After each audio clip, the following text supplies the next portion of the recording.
गिरिडीह महाविद्यालय में संत रविदास जी को याद करते हुए 23 फरवरी को IQAC के तहत संत रविदास का महोत्सव एक सेमिनार का आयोजन किया गया, जिसकी अध्यक्षता हिंदी विभाग के अध्यक्ष डॉक्टर बलभद्र सर के द्वारा किया गया।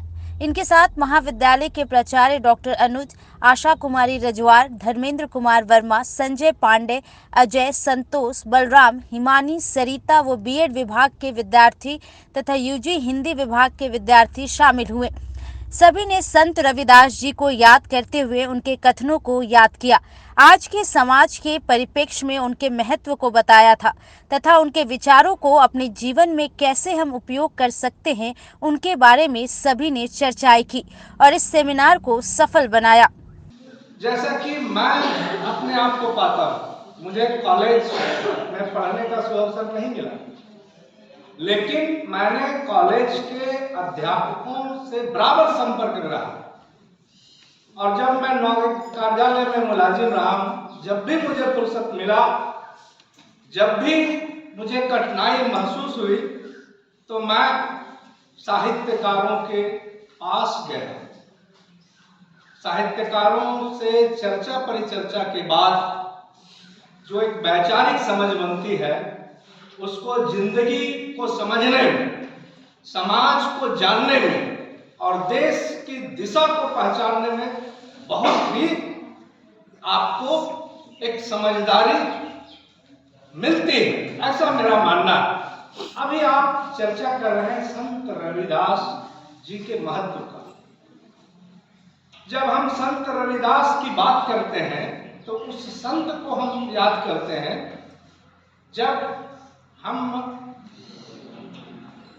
14वीं शताब्दी और 15वीं शताब्दी की हालात को अगर आप गहराई से अध्ययन करें, जब हमारे पास आज के जैसा टेक्नोलॉजी, विज्ञान का दृष्टि नहीं था, तब उन्होंने सामाजिक चेतना के जरिए लोगों को सच्चाई से अवगत कराने का काम किया। मानवता के लिए क्या सही और क्या गलत है, ये बतलाने का काम किया। क्या ये महत्व आज कम हो गया? क्या हम समझते हैं उससे ज्यादा जरूरी है ये आज का दौर।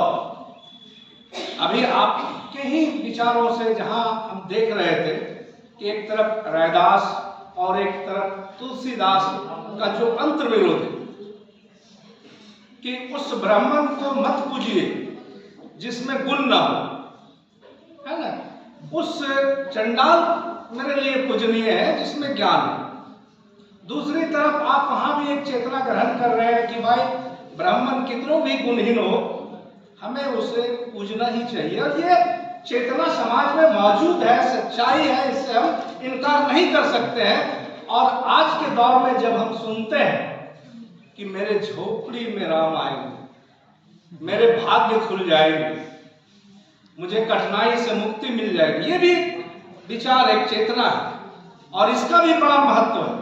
आज हम हर घरों में मोबाइल के ट्यूनिंग में बच्चों, महिलाओं, बुजुर्गों को गुनगुनाते हुए सुनते हैं, लेकिन इसी दौर में मैंने एक देखा मिडिल स्कूल के एक विद्यार्थी जो बड़े तेजी से वायरल हो रहा है कि मेरे किस्मत के सब द्वार खुल जाएंगे जब हम पढ़ेंगे। जब हम पढ़ेंगे तब हम डॉक्टर बन जाएंगे, जब हम पढ़ेंगे तो हम शिक्षक बन जाएंगे, जब हम पढ़ेंगे तो हमारी सारी तकलीफें मिट जाएगी। देखिए यहाँ भी टकरा है। भगवान को खुश करने के लिए 3 घंटे घुमाते हैं। भगवान खुश उससे नहीं होंगे, आप अपनी कर्म की पूजा करो, कृष्ण ने कहा है। तो ऐसे संत जिन्होंने राम को भी पूजा, कृष्ण को भी पूजा। तो आगे हम देखते हैं, इन्होंने, इनके जीवन के ऊपर बहुत सारी बातें हुई। हम बात करेंगे भारतीय इतिहास में इनको जो स्थान मिलना चाहिए वह स्थान इनके समय या इनके बाद के समय एक लंबे कालखंड तक नहीं मिला। जब रॉयल ऐतिहासिक सोसाइटी की स्थापना 1801 ईस्वी में होता है, जेम्स प्रिंसेस भारत आते हैं और भारत के साहित्य को अध्ययन करते हैं, पढ़ते हैं, तब वो सारी चीज समझते हैं कि भारत में कहा गया नहीं, वीर भोगे वसुंधरा, जिसकी बाजुओं में ताकत इस धरती का भोग करता है, उन्हीं का चारों गीत गाया जा रहा था भारतीय इतिहास में, भारतीय दर्शन में और भारतीय साहित्य में। लेकिन उनके अलावा भी कुछ ऐसे लोग थे जो कमजोर थे, उनके बाजुओं में ताकत नहीं थी, लेकिन समाज को लेके चलने और समाज के लिए कुछ दशा दिशा तय कर रहे थे। तो अंग्रेजों का आगमन और भारतीय इतिहास में ऐसे लोगों का पढ़ा जाना, समाज के पर्दे पर लाया जाना एक बहुत बड़ी नई पहल थी अंग्रेजी शिक्षा व्यवस्था की।